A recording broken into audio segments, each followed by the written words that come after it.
Good afternoon. I'm glad all of you are here today to join us.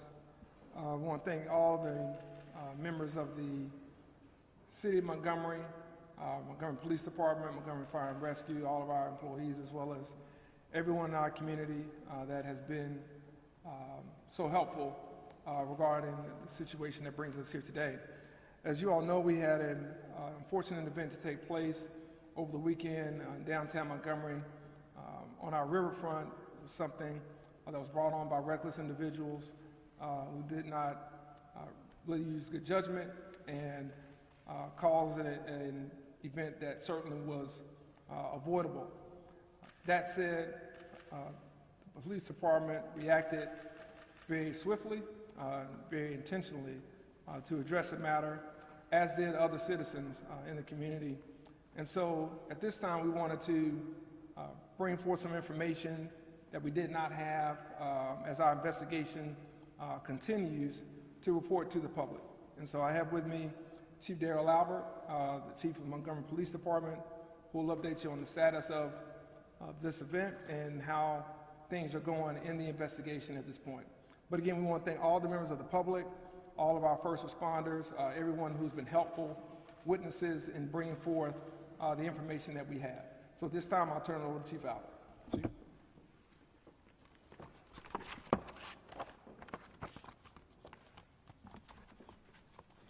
Good afternoon. Again, Chief Darrell Albert, Montgomery Police Department. Now, I'll kind of lay out the facts as we know them now regarding the incident that took place on Saturday, August 5th, 2023 at 7 p.m. There were several events taking place on our historic riverfront. Positive feedback regarding a school event hosted by the Montgomery Public Schools and Hyundai was taking place at the amphitheater and nearby train shed. The Harriet II river cruise ship was fully operational, operating from a designated docking space along the river. The Harriet takes passengers on 2-hour tours up and along the Alabama River throughout the day. On this day, there were 227 passengers aboard that vessel. The incident occurred between a co-captain of the Harriet II vessel and a private boat owner and his family. As the Harriet attempted to dock in its designated space, designated and reserved due to the gangway access as well as the mooring requirements, the private boat was docked in its space, prohibiting safe docking of the Harriet. The captain of the Harriet remained away from the dock for nearly 40 to 45 minutes as they attempted to contact the operators of the private boat via PA system. They were only responded to with obscene gestures, curse words, and taunting.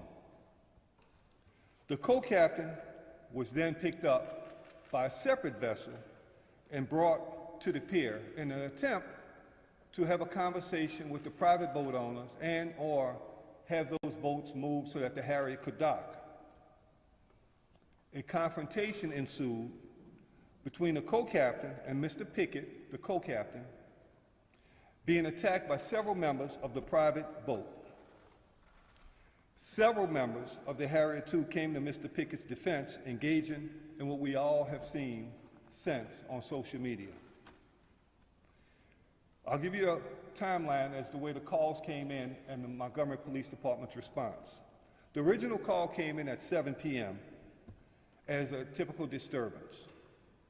The caller, who was the captain of the Harriet, was very calm and not in distress. As additional calls were received, at 7:15 p.m., the call was dispatched to the Montgomery Police Department. 7:18, the first units, 4 Montgomery Police Department officers arrived on scene, with 3 shortly thereafter.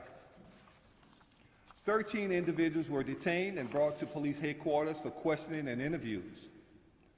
Those interviews lasted several hours. At that time, all parties involved were released pending further investigation, but were all given instructions on how to secure warrants on combatants. We have since consulted with and are continuing to work with the Alabama Law Enforcement Agency, our state police agency, the Montgomery's DA's office, and the local office of the FBI. This investigation is ongoing and more charges are likely. We encourage the public to continue to send us additional videos or evidence relating to this case. Those can be sent to starcenter@montgomeryal.gov or at our secret witness, 334-625-4000. The victims in this case, the co-captain, Mr. Damian Pickett, black male, and a 16-year-old white male juvenile who was struck by the owners and operators of the private boat. The suspects thus far have been identified as Richard Roberts, white male, 48 years old, with 2 outstanding warrants for assault, 3rd degree. Alan Todd, white male, 23 years old, 1 warrant for assault, 3rd degree. And Zachary Shipman, white male, 25 years old, 1 warrant for assault, 3rd degree. We have instructed those individuals to turn themselves into law enforcement, and as at this time, 1 is secured and in custody. The other 2 are set to turn themselves in within the next hour.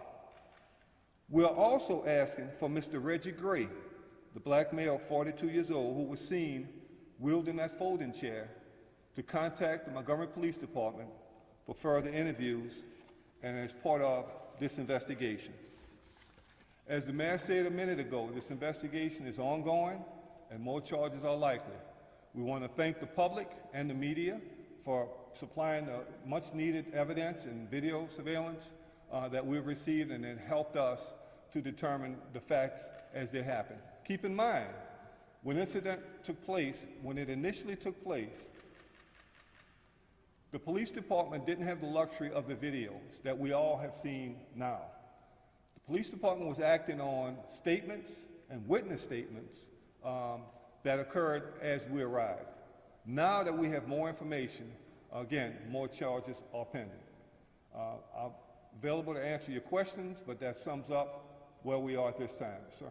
Yes, David Lamb, CBS 42 Birmingham. Can you identify who has turned themselves in? Not at this time.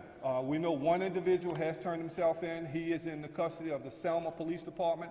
Again, I've worked with the Selma Police Department, and we've been working very closely with Chief Fulford over there, and Chief Fulford contacted me just prior to this press conference to say 1 individual has turned himself in, and the other 2 are set to turn themselves in a little bit later. Now, the issue is we had multiple addresses in Selma and in Orange Beach.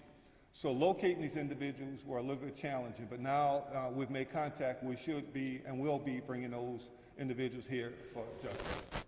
Sir? Chief Randy Scott, APTV. Saturday night, there was some video that shows some individuals being led away in handcuffs. Were those folks detained, or were they released a little later after they were detained? So on the night of the incident, the Montgomery Police Department detained 13 individuals for questioning and for further investigations. Those individuals were transported to police headquarters, in which at that time we were able to gain much needed information we need and provide them with information on how to secure warrants for the information and for the acts that you saw live on TV. Chief, did you give us any details about that conversation that happened, the fight? What words were exchanged? I mean, obviously you guys probably dug pretty deep into that part of it. What can you tell us about the resistance to move the boat? Can you identify yourself and? Ryan Young from CNN. Thank you.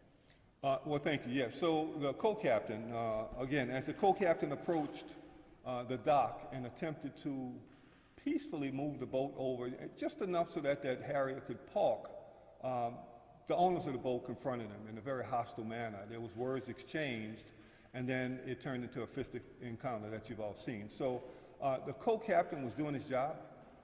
He was simply trying to move the boat in just enough to where the cruise ship can park safely in its identified location. However, it quickly escalated into a fistic encounter. Anything of a racial nature at that point between the people who were at the boat? So as it relates to racial epithets in conversation and names being called, while the Harriet was still out in the water, there was a lot of, I've seen finger gestures and comments and innuendos made at a distance. Of course, when the co-captain approached, that continued. But again, working with the local FBI, we did examine if there was enough to file hate crimes charges on this case. And again, we rely heavily on the advice from the FBI.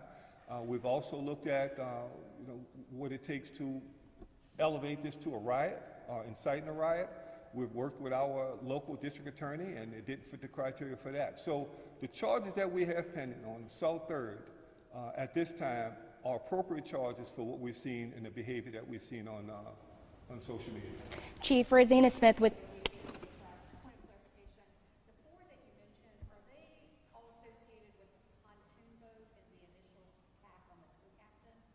Yes, so the 4 warrants that secured are all members of the pontoon boat, and the attack on the co-captain. And there was an attack on a 16-year-old employee of the smaller vessel that took the co-captain from the Harriet to the dock.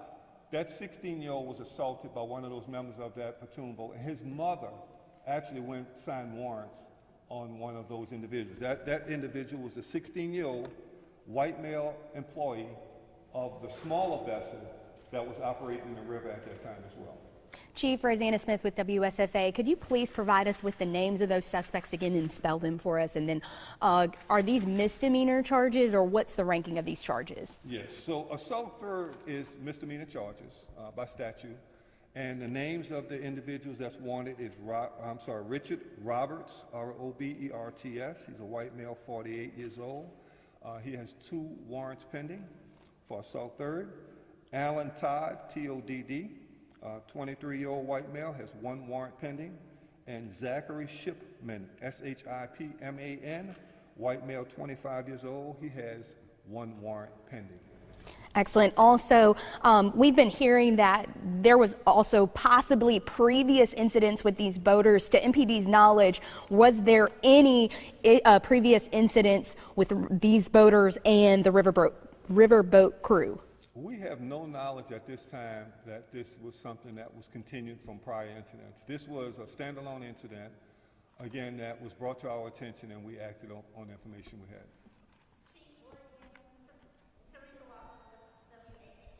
Here in Montgomery, I just want a little bit of clarification. You said that you can't say that this was racially motivated at all, or is there anything leading you guys to believe that this may have been something racially motivated? I can tell you we looked at every avenue. There was no stone unturned. We examined this over a period of time, not only that night, but since that night. At this time, based on the way the statutes read and the way the laws are crafted, we were unable to present any inciting a riot or racially biased charges at this time.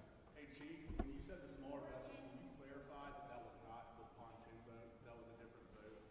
I'm sorry? When you said the smaller vessel, Okay, so the smaller vessel I mentioned, in which the co-captain was moved from the Harriet to the dock, was moved by a smaller vessel. A smaller vessel operating independently in the river was able to pick up the co-captain and bring him to the dock so that he could work on moving the boats that were impeding the docking of the Harriet. Lori from NBC News and Nightly News. Can you tell us which defendant has turned themselves in at this point? I do not have the information on the defendant that turned himself in. We do know that one has since been taken into custody by Selma PD, and the other 2 are en route to Selma now to turn themselves in, and of course the Montgomery Police Department will do that transfer of those suspects to be transported here to the city of Montgomery.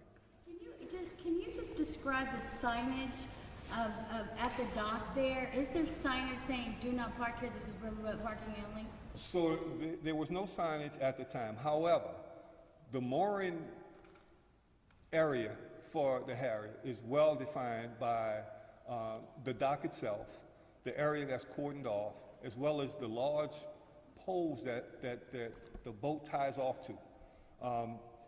And you know, what we do is the Harrier is parked there all the time. That boat is out there all the time. Individuals that utilize that river and that dock are very familiar with where that larger vessel is required to dock because of the mooring that's set up, as well as the gangplank areas that needs to be utilized to get those passengers on and off the vessel. Will there now be signs have to be put there now so it'd be more clear? Well, I'll say this. There were signs there over a period of time. The signs have either been removed or blown away several times. We are looking at a new strategy to post the signs where they're more permanently attached and affixed. And one more thing, just everybody keeps asking about this racially. When people see the first video, it looks like there are, you know, 6 white guys beating up on 1 black guy. Can you understand the question? Absolutely understand the question and the concern. That's why this department went above and beyond and you know, looked under every stone for answers. And we reached out to not only ourselves internally, but we looked at our state and federal partners to consult with to see if we're, you know, right in line with the charges that's appropriate for the incident at hand. A question, Chief, for you and Mr. Mayor, if you would. As you all looked at the video and saw this become what it has become, can you just kind of tell us thoughts and emotions that you both felt watching all this over the past few days? Well, first of all, this is not indicative of who we are as a city. The city of Montgomery is much better than that. Our people are fine people. We have plenty going on in terms of events. Look, that was a positive event. The Montgomery Public Schools and Hyundai Corporation getting together to do a back-to-school event. We had the boat operating in the river. We had folks downtown enjoying a good day. That's what we're about here in the city of Montgomery. We're about a good time, enjoying ourselves, and being neighborly. So it was quite disturbing that we saw this type of activity happening, and that's why the Montgomery Police Department and all of our partnering agencies got together to make sure we're doing all we can to not only bring this case to a close, but prevent it from happening in the future. Chief, you mentioned... Alex? Mr. Mayor, can you answer this question? I couldn't say it any better. I know you mentioned the 16-year-old victim and the co-captain. Were there any other injuries and so how severe were those? Well, the co-captain did receive treatment at a local hospital the night of the event. That's the only knowledge that we have of anybody receiving any injuries or receiving treatment for injuries. What, if anything, do you feel could have kept this from getting so out of hand? Well, you know, we talk about conflict resolution and de-escalation all the time. We talk about that, and it's not only for kids, it's not only for teenagers and juveniles. Everyone must be aware of conflict resolution and de-escalation. There was no need for this event to take the path it did. Chief, if you watch the video, it looks like there's someone on the pontoon boat who also got involved in that fight. Are they going to face any charges for their role that they played in that fight? Well, again, we have many, many more interviews to conduct. We're going to ask everyone that we've previously interviewed, as well as the videos that we were starting to receive. As we identify additional folks that we need to talk to, we'll ask them to come in, and we'll try to locate them and do further investigation, see if charges are appropriate.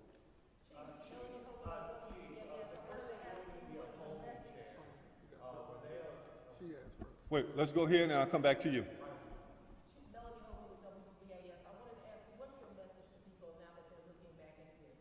Well, my message is, again, like I just said a minute ago, the people of Montgomery, and you know, we're better than that, in that we're a fun city, and we don't want this type of activity to shed a dark eye on what this city is all about. You know, again, we're going to do all we can, our due diligence, to ensure that this case is solved and put to rest, and that we don't have this type of activity going on in our city again.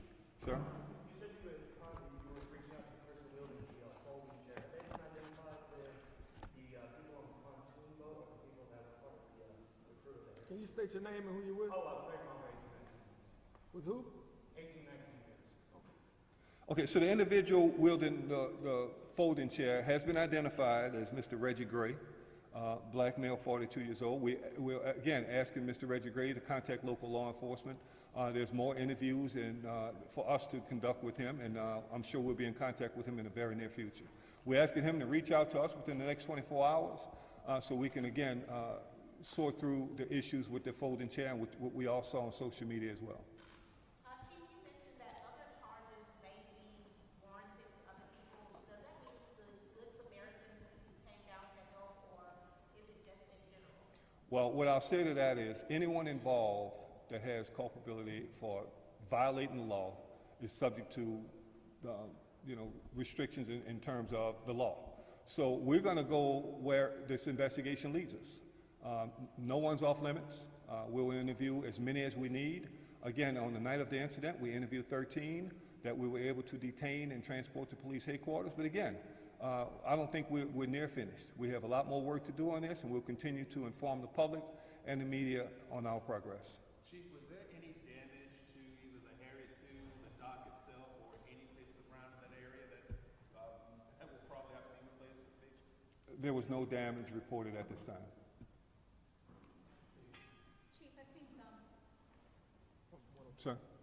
Jamal Thomas with Downtown Magazine. I have a question. Do you have all the resources that you need to assist with this investigation, and how well are you working with the city and the mayor?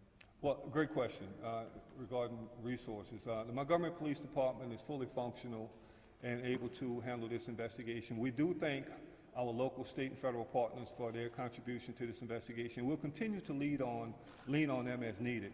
Again, I've worked with and been in constant contact with Chief Fulford over in Selma, and we'll continue to do so wherever it takes us. Wherever this investigation takes us and leads us, we'll be in contact with those individuals able to help us. Chief, I've seen some people say they thought police should have gotten there sooner. If the first call came in at 7 p.m., why weren't officers there quickly, given that there was that large event already going on? So the question is about the large event. So the large event that was going on was the amphitheater, again at the train shed, and then a parking lot just outside of the river. So we had officers already assigned to the area. And we talk about the time the call came in versus the time it was dispatched. So the call came in for 7. It wasn't dispatched because of the way the call came in.